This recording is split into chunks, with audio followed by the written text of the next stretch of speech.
Experiencing a black screen or no audio on your Scorpio S10's infotainment system? You're not alone.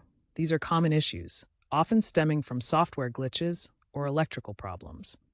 First, try a simple system reset by pressing the reset button or disconnecting the car battery for 5 to 10 minutes. For black screens, software updates are key.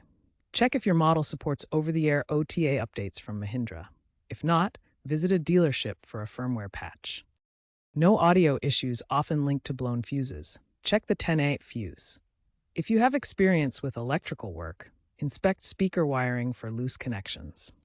Remember, DIY fixes carry risks, so proceed cautiously or consult a technician. If that doesn't work, the amplifier may need replacing. Contact a service professional. Mahindra issued a recall for 2016-2017 models with no audio issues.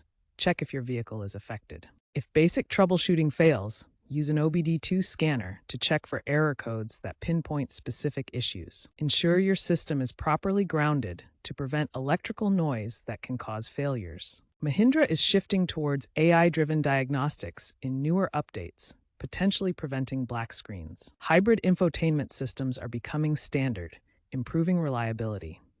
Keep your system updated to benefit from these improvements. While older systems may face hardware obsolescence, future OTA compatibility aims to eliminate physical resets.